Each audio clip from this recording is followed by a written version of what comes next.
Selamat datang kembali di ruang perenungan ini, tempat kita bisa sejenak menghentikan langkah dan menyelami makna mendalam di balik riuhnya perjalanan hidup. Jika Anda merasa lelah, jika Anda merasa bahwa hidup ini adalah sebuah perlombaan tanpa garis akhir, maka Anda berada di tempat yang tepat. Mari kita duduk bersama, merenung, dan menemukan hikmah dari setiap liku jalan yang kita lalui. Jangan lupa untuk subscribe dan nyalakan loncengnya, agar kita bisa terus merajut pemahaman dan saling menguatkan dalam perjalanan iman ini. Apakah Anda pernah merasa bahwa hidup ini seolah-olah menjadi labirin tanpa ujung? Anda telah berusaha sekuat tenaga, memerah setiap pikiran, dan mengorbankan waktu serta keringat, namun yang Anda temui hanyalah kegagalan yang berulang. Hati Anda mulai diselimuti rasa lelah, bukan karena beratnya usaha, melainkan karena beratnya ketidakpahaman. Pertanyaan, mengapa? Terus bergema di benak Anda, menciptakan keputusasaan yang sunyi. Namun, di balik setiap cobaan yang menyakitkan, ada sebuah rahasia spiritual yang sering terlewatkan. Ada sebuah makna tersembunyi yang ingin Allah ajarkan kepada kita. Ini bukanlah tentang apa yang salah dari usahamu, melainkan tentang sebuah undangan ilahiyah untuk melatih hati, memurnikan jiwa, dan berserah sepenuhnya kepadanya. Seseorang yang berilmu menyampaikan bahwa ada beberapa faktor yang bisa merusak kesabaran kita. Mari kita selami satu persatu, karena dengan memahami faktor-faktor ini, kita dapat lebih waspada dan menjaga keteguhan hati di jalan yang penuh tantangan ini. Faktor pertama yang seringkali mengikis kesabaran adalah kebiasaan mengeluh. Mengeluh adalah reaksi spontan ketika sesuatu yang buruk terjadi. Namun, kebiasaan ini membuat masalah yang kecil terlihat besar dan membebani hati. Ketika kita terus-menerus mengeluh, kita lupa bahwa setiap cobaan yang datang adalah ujian dari Allah untuk menguji keimanan kita. Allah ingin kita memahami bahwa di balik setiap ujian, ada pahala besar yang menanti bagi mereka yang sabar. Setiap keluhan yang kita ucapkan, setiap rasa tidak terima yang kita rasakan, justru akan mengurangi pahala yang seharusnya kita dapatkan. Mengeluh adalah tanda ketidaksyukuran, dan hati yang tidak bersyukur akan sulit menemukan ketenangan. Faktor kedua yang dapat merusak kesabaran adalah sikap emosional. Sikap ini seringkali tidak membawa manfaat apapun, sebaliknya hanya menimbulkan efek negatif. Ketika seseorang dikuasai emosi, pikirannya menjadi kacau, ide-idenya menjadi berserakan, dan perilakunya menjadi tidak terkendali. Emosi yang meledak-ledak tidak akan pernah menyelesaikan masalah, justru akan memperburuk situasi. Seseorang yang berilmu memberikan contoh, bahwa seseorang yang sedang benar pun dapat terlihat salah jika ia menyampaikan kebenarannya dengan emosi yang tidak terkontrol. Rasulullah adalah teladan sempurna dalam hal ini. Beliau mampu mengendalikan emosinya, dan inilah salah satu alasan mengapa beliau dapat menyelesaikan masalah dengan tenang dan bijaksana. Faktor ketiga yang dapat menggerogoti kesabaran adalah kecemasan atau kegelisahan yang berlebihan, yang membuat kita tidak mampu menerima takdir Allah. Seseorang yang berilmu berpesan agar kita menjalani hidup dengan dua sayap, bersyukur saat mendapatkan kemudahan dan bersabar saat menghadapi cobaan. Kunci kesabaran adalah ketiadaan kecemasan. Ketika kita dihadapkan pada masalah, sebaiknya kita tetap tenang. Merasa cemas tidak akan menyelesaikan apapun.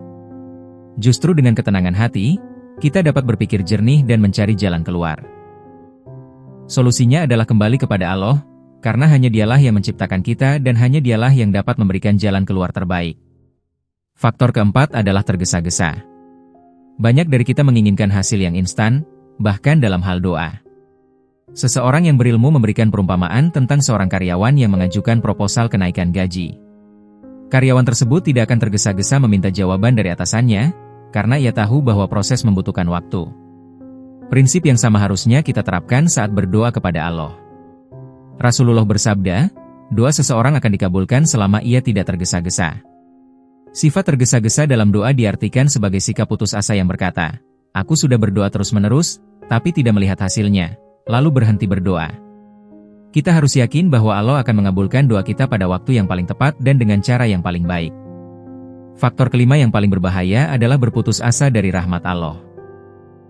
Seseorang yang berilmu menjelaskan bahwa keputusasaan adalah dosa besar.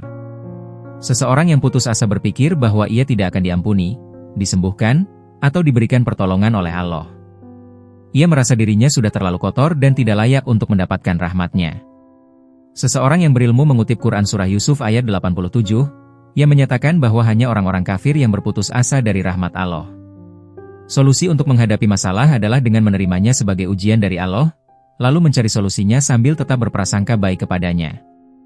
Seseorang yang berilmu kemudian mengisahkan cerita tentang seorang laki-laki yang telah membunuh 99 orang.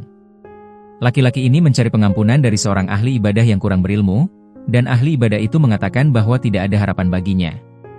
Karena putus asa, laki-laki itu membunuh ahli ibadah tersebut, genaplah ia membunuh 100 orang.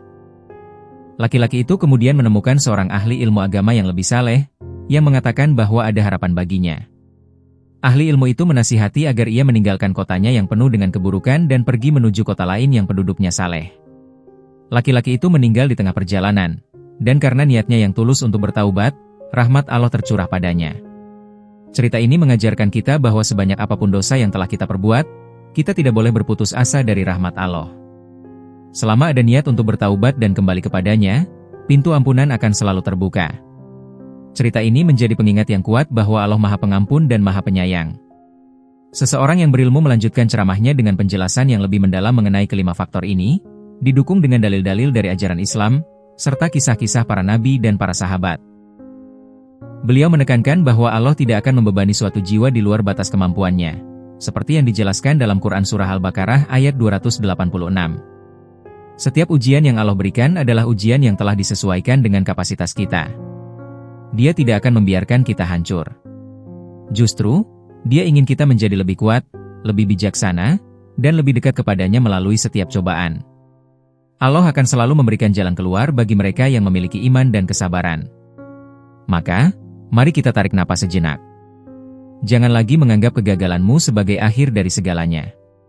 Anggaplah itu sebagai undangan ilahiyah untuk kembali kepadanya, untuk merendahkan diri, dan untuk berserah sepenuhnya. Karena Dia tidak ingin kamu berhasil hanya dengan usahamu. Dia ingin kamu berhasil karena cinta dan rahmat-Nya, dan itu hanya bisa kamu dapatkan ketika kamu berserah. Kegagalan adalah pengingat bahwa kita adalah makhluk yang lemah, sementara Allah adalah yang maha kuat. Kegagalan adalah cara Allah untuk mengikis kesombongan kita, melunakkan hati kita, dan menjadikan kita hamba yang lebih baik. Setiap air mata yang jatuh karena kegagalan, sejatinya adalah pembersihan. Ia membersihkan karat-karat kekecewaan, keputusasaan, dan kesombongan dari hati kita. Air mata itu adalah pupuk bagi benih-benih keimanan yang akan tumbuh menjadi pohon yang kokoh. Ketika Anda merasa lelah, ingatlah bahwa Allah tidak pernah tidur. Ketika Anda merasa sendirian, ingatlah bahwa Allah selalu ada. Ketika Anda merasa tidak berdaya, ingatlah bahwa pertolongan Allah tidak terbatas. Kegagalan adalah ujian, dan ujian adalah tanda cinta Allah. Allah menguji hamba-hambanya yang Dia cintai untuk mengangkat derajat mereka. Bukankah Rasulullah bersabda, sesungguhnya besarnya balasan itu tergantung dari besarnya ujian. Dan sesungguhnya apabila Allah mencintai suatu kaum, maka Dia mengujinya. Barang siapa ridho dengan ujian itu, maka baginya keridoan. Dan barang siapa yang marah dengan ujian itu, maka baginya kemarahan. Hadis riwayat Tirmidzi. Ridho, atau penerimaan dengan ikhlas, adalah kunci untuk melewati setiap ujian. Ridho bukanlah pasrah tanpa usaha, melainkan menerima ketetapan Allah dengan lapang dada setelah kita berikhtiar semaksimal mungkin. Ridho adalah bukti dari tawakal yang sesungguhnya. Maka, di tengah kegagalan beruntun ini, mari kita ubah perspektif kita. Lihatlah kegagalan bukan sebagai penolakan, melainkan sebagai sebuah proses seleksi. Allah sedang menyeleksi hati kita, memisahkan hati yang benar-benar ikhlas dan berserah dari hati yang masih terikat pada dunia. Kita seringkali berdoa, "Ya Allah, berikan aku apa yang aku inginkan." Padahal, doa yang lebih baik adalah, "Ya Allah, berikan aku apa yang terbaik untukku, bahkan jika itu tidak sesuai dengan apa yang aku inginkan." Ini adalah doa yang mencerminkan tawakal sejati. Kegagalan bisa menjadi cara Allah untuk menyelamatkan kita dari sesuatu yang lebih buruk. Mungkin keberhasilan yang kita inginkan akan membawa kita pada kesombongan, kezaliman, atau bahkan kehancuran. Allah, dengan segala kebijaksanaannya, menahan keberhasilan itu untuk melindungi kita. Saat kita berserah, kita tidak hanya melepaskan beban hasil, melainkan juga beban ekspektasi. Kita tidak lagi tertekan oleh pandangan orang lain, oleh standar masyarakat, atau oleh ambisi yang terlalu tinggi. Kita hanya berfokus pada apa yang ada di hadapan kita, dan melakukannya dengan sebaik mungkin. Inilah kedamaian sejati. Kedamaian yang tidak tergantung pada keberhasilan atau kegagalan. Kedamaian yang datang dari keyakinan bahwa Allah selalu bersama kita, dalam suka maupun duka. Kedamaian yang hanya bisa ditemukan dalam hati yang telah berserah. Jangan biarkan kegagalan beruntun ini merenggut kebahagiaanmu. Kebahagiaan sejati tidak datang dari pencapaian, melainkan dari kedekatan kita dengan Allah. Setiap kali Anda merasa jatuh, bangkitlah, bersihkan diri, dan kembalilah kepadanya. Ingatlah janji Allah, sesungguhnya bersama kesulitan ada kemudahan. Quran Surah Al-Insyirah 5. Ini adalah janji yang pasti. Setelah setiap kegelapan, akan ada fajar. Setelah setiap kesulitan, akan ada kemudahan.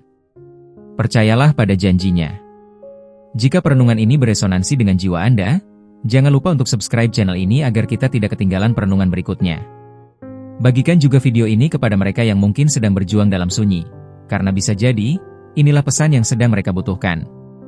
Mari kita bangun sebuah komunitas yang saling menguatkan dalam perjalanan menujunya.